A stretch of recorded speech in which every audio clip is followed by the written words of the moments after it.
பத்திரிகை நண்பர்களை அடிக்கடி சந்திக்கும் இந்த வாய்ப்பை நானே ஏற்படுத்திக் கொண்டேன் என்றுதான் சொல்ல வேண்டும்.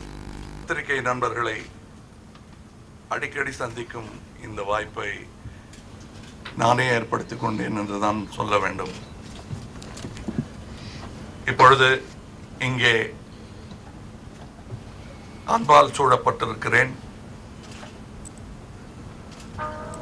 முதலில் அம்பு என்று நினைத்திருந்தேன். இது அன்பு என்பதை புரிந்து கொண்டேன்.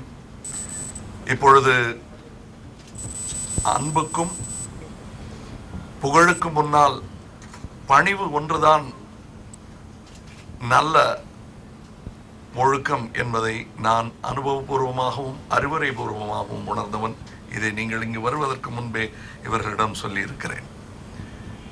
இங்கே அன்பான வேண்டுகோள் விடுத்திருக்கும் பொழுது அன்புக்கு கடமைப்பட்டவன் நான். அது மாத்திரமல்ல, இங்கே சொன்னார்கள் நான் பட்ட கடன் எல்லாம் இந்த ஒரு படத்தில் தீர்ந்துவிட வேண்டும் என்று. கண்டிப்பாய் தீரும் என்ற நம்பிக்கையில் நான் இந்த படமே எடுக்க ஆரம்பித்தேன். அது மட்டுமல்ல, ஒரு கடன் தீரவே தீராது என்பதை முடிவு செய்து கொண்டுதான் புகழுக்கு ஆசைப்பட்டேன். அந்த கடன் நாம் தமிழர்கள், தமிழ் ரசிகர்கள் பால் ஏற்பட்டிருக்கும் கடன். அதை நான் எத்தனை படம் நல்லபடி எடுத்து கொடுத்தாலும் தீர்க்க முடியாத கடன். எனக்கு தகுதி இல்லாத புகழே என்று கூட நான் நினைத்ததுண்டு. அதை எனக்கு அள்ளி அள்ளி கொடுத்தவர்கள் தமிழ் ரசிகர்கள்.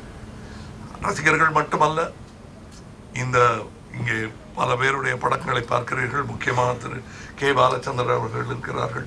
தொடர்ச்சியாக 36 படங்கள் தடுக்கி தடுக்கி நான் விழுந்து கொண்டிருந்த போது தூக்கி தூக்கி என்னை நிறுத்தி நட்சத்திரமாக்கி காண்பித்தவர். தமிழகத்தில் மட்டுமல்ல, இந்தியா முழுவதிலும் என்னை நட்சத்திரமாகி காட்டியவர். அந்த நம்பிக்கையில் தான் இன்று விஸ்வரூபம் இந்தியா முழுவதும் திரையிடப்படும் ஒரு படமாக நான் எடுத்துக்கொண்டிருக்கிறேன். அந்த ஆசையினால் நான் இன்னும் நடந்து கொண்டிருக்கிறேன். அத்தகைய ஆசைகள் இங்கே தமிழ் திரையுலகில் எனக்கு நிறைய இருக்கிறது என்று தெரியும். இன்று விநியோகஸ்தர்கள், எக்ஸிபிட்டர்கள், திரையரங்க உரிமையாளர்கள் என்னிடம் காட்டிய நம்பிக்கை எனக்கு மிகுந்த பலமாக இருக்கிறது. அதாவது, உங்கள் பால் அன்பு வைத்திருக்கிறோம் என்று சொல்வதை விட அதிக கடமை எனக்கு இருக்கிறது உங்கள் பால் நம்பிக்கை வைத்திருக்கிறோம் என்று அவர்கள் சொல்வது. அந்த நம்பிக்கையை கண்டிப்பாக நான் வீணடிக்க மாட்டேன். அதை என் சிறமேற்கொள்கிறேன்.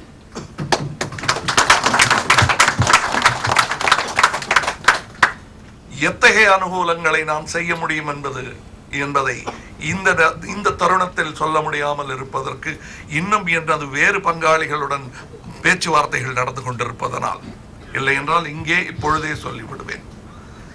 அந்த பேச்சுவார்த்தைகள் முடியாமல் எப்படி உங்களுடன் பேச்சுவார்த்தை நடத்தாமல் நான் வேறு அறிக்கைகளை சொல்ல முடியாதோ, அதே போன்று அந்த டிடிஎச் காரர்களுடன் பேச்சுவார்த்தை நடத்தாமல் நான் எந்த அறிவிப்பையும் உங்களுக்கு சொல்ல முடியாது. இன்று மாலை நடக்க இருக்கிறது. நேற்று மாலை முதல் தொடர்ந்து நடந்து கொண்டிருக்கிறது. அவர்களும் உங்களைப் போல் என்னிடம் அன்பாகத்தான் இருக்கிறார்கள். ஆக அந்த பேச்சுவார்த்தை முடியும் போது டிடிஎச் எந்த தேதியில் திரைக்கு வரும் என்பதையும் சொல்ல கடமைப்பட்டிருக்கிறேன். இங்கு உங்களுக்கு பெருமையுடன் சொல்லிக் கொள்கிறேன், மொத்த தமிழக விநியோகஸ்த எக்ஸிபிட்டர்களின் ஆதரவுடன் விஸ்வரூபம் 25ஆம் தேதி வெளிவர இருக்கிறது. அதற்கான முழு ஒத்துழைப்பையும் தோழமையையும் நல்குவதற்கான எல்லா நம்பிக்கையும் எனக்கு நீங்கள் இங்கே உள்ளே வருவதற்கு முன்னாடியே அளித்து விட்டார்கள் எனது தோழர்களும் நண்பர்களும் மூத்தவர்களும்.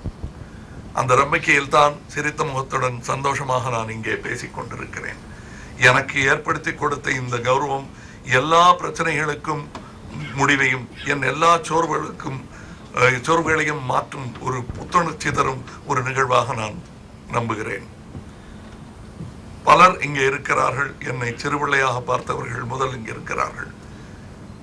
அன்புக்கு முன்னால் பணிவு காட்டும் எனது பண்பை அவர்களும் பாராட்டுவார்கள் என்று நான் நம்புகிறேன். இப்போதைக்கு இதுவே செய்தி. இனி வரும் செய்திகள் இதைவிட நல்ல செய்திகளாக இருக்கும். விநியோகஸ்தர்களுக்கும், திரையரங்க உரிமையாளர்களுக்கும், டிடிஎச் காரர்களும் கூட. அவர்கள் புதிய பங்குதாரர்கள். பழைய பங்குதாரர்களையும் உடன் அழைத்துக் கொண்டு புதிய பங்குதாரர்களையும் எதிர்காலம் நோக்கி அழைத்து செல்ல வேண்டிய கடமை எனக்கு இருக்கிறது. முன்னோக்கு என்பது உங்களுடன் சேர்ந்துதான் நான் பார்க்க வேண்டுமே தவிர தனியாக நான் பார்த்து விட்டேன் என்று உங்களிடம் கதை கட்டி கொண்டிருக்க முடியாது. நான் பார்த்ததை நீங்களும் பார்க்க வேண்டும். அதற்கான முன்னுதாரணம் இங்கே நான் இதற்கு முன்னால் சொன்னேன். இந்த புதிய ஊடகத்தினால் வருமானம் பாதிக்கும் என்ற பயத்தை போக்கும் அளவுக்கு ஒரு நாள் மட்டுமே திறந்து மூடிய அந்த ரிசர்வேஷன் என்று சொல்வார்கள் சினிமாவில், அந்த ரிசர்வேஷன் டிக்கெட்டுகள் தசாவதாரம் படத்திற்கு இருந்ததை விட மும்மடங்காக இருக்கிறது என்பது எனக்கு அறிவிக்கப்பட்ட உண்மையான செய்தி, முகஸ்துதி இல்லாத செய்தி. அந்த செய்தியை பார்க்கும் பொழுது இந்த ஒரு சோறு முழுப்பானை சோற்றுக்கும் பதமாக இருக்கும் என்று நினைத்து நான் நினைத்தது வீண் போகவில்லை. அதுவும் நடக்கும், இதுவும் நடக்கும் என்பதற்கு சான்றாக என் கைக்கு வலுவாக ரசிகர்கள் எப்பொழுதும் போல் பலம் சேர்த்திருக்கிறார்கள். அவர்களுக்கு என் நன்றியை சொல்வதுடன் தாமதத்திற்காக மன்னிப்பு கேட்க வேண்டிய கடமையும் எனக்கு இருக்கிறது. இந்த தாமதத்திற்கு நான் மட்டும் காரணம் அல்ல, எங்கள் குடும்பமே காரணம் என்பதை அவர்கள் புரிந்து கொண்டிருப்பார்கள். இன்று கூட்டு குடும்பமாக நின்று 25ஆம் தேதி படம் தமிழிலும் தெலுங்கிலும் வருகிறது என்று அறிவிப்பதில் பெருமை கொள்கிறேன்.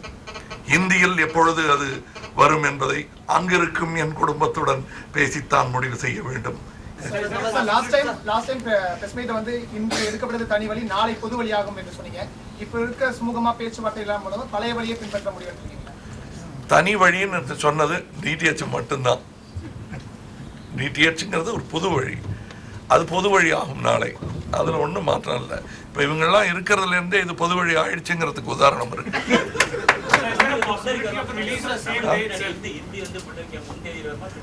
அது இங்க சொல்ல இயலாது அவங்க கிட்ட.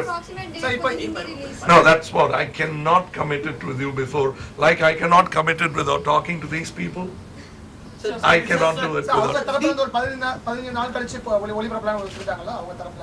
அதெல்லாம் சொல்லவே முடியாது.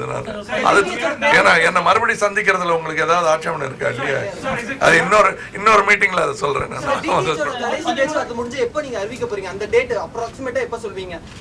அப்ராக்சிமேட்டா இன்னொரு 4-5 நாள்ல சொல்வேன் நம்புகிறேன். நீங்க அப்புறம் சட்டை பிடிச்சு கேட்டக்கூடாது. அதெல்லாம் நான் இது என் குடும்பம், இப்ப நான் பாத்துக்கிறேன். அது எல்லாம் எங்களுக்குள்ள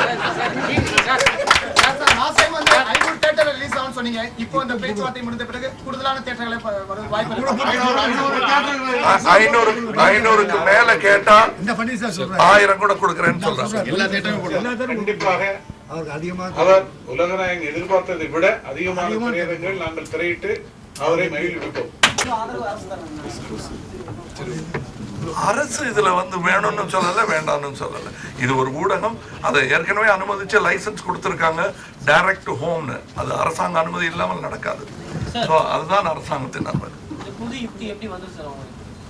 ஏற்கனவே இருக்கிறது, அதை எடுத்தேன் நான்.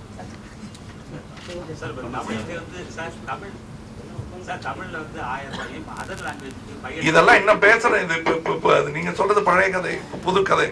அடுத்த கட்டத்துக்கு போயிட்டோம், தொடரும்.